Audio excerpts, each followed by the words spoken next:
En el año 1814, el suelo español presenció uno de los capítulos finales de una épica desventura napoleónica. Las tropas de Napoleón Bonaparte, agotadas y moralmente derrotadas, se retiraban finalmente de la península ibérica, marcando el punto culminante de una invasión que había comenzado con una promesa de conquista continental, pero que terminó convirtiéndose en una pesadilla interminable para el emperador de Francia.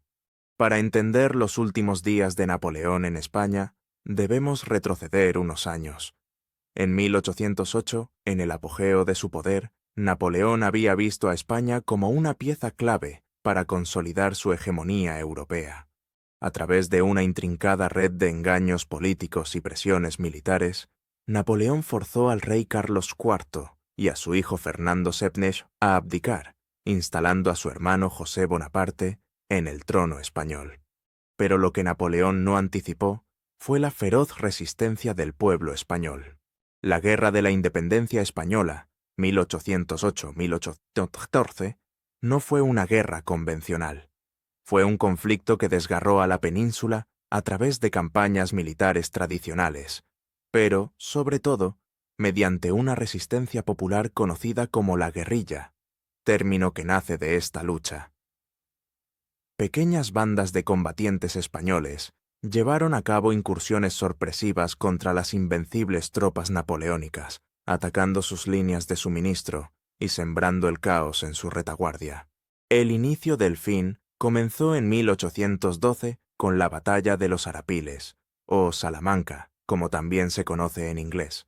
Fue en esta batalla donde las tropas hispano-británicas, al mando del duque de Wellington, asestaron un golpe decisivo a los franceses. Sin embargo, la derrota de Napoleón en España no puede atribuirse a una sola batalla.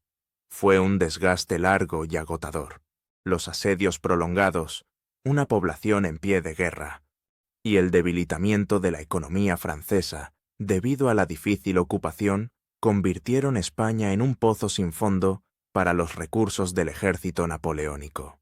Hacia finales de 1813, el sueño imperial de Napoleón comenzó a desmoronarse. En su frente principal, en Europa central, su grande armée enfrentaba serios reveses, particularmente tras la desastrosa campaña rusa en 1812.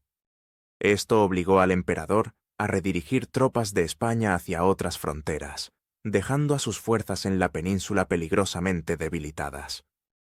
El momento crucial llegó con la firma del Tratado de Valensay en diciembre de 1813. Este tratado, inicialmente concebido por Napoleón como un intento de dividir a los aliados antinapoleónicos y ganar tiempo para reorganizar sus fuerzas, propuso la restauración de Fernando VII al trono español. Pero para entonces, los roles se habían invertido. Napoleón ya no era el imparable conquistador, era un hombre luchando para salvar lo que quedaba de su imperio. En 1814, las tropas francesas comenzaron su retirada definitiva. La última batalla significativa librada en suelo español fue la batalla de Toulouse en abril de ese año.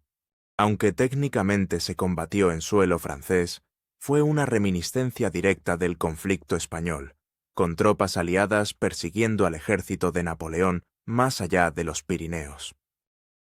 La retirada no fue únicamente un alivio para España, sino también un símbolo del declive de Napoleón como figura dominante en Europa.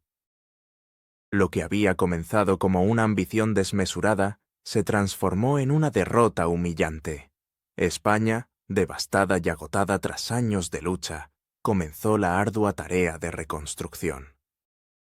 La monarquía borbónica regresó al poder, pero los ideales de la Revolución Francesa y el espíritu de resistencia popular dejaron un legado duradero en la sociedad española. Para Napoleón, esta derrota fue solo el inicio de una cadena de fracasos. Apenas un año después, se enfrentaría a su primer exilio en la isla de Elba, seguido de su dramático pero breve regreso durante los 100 días, y su eventual derrota final en Waterloo en 1815.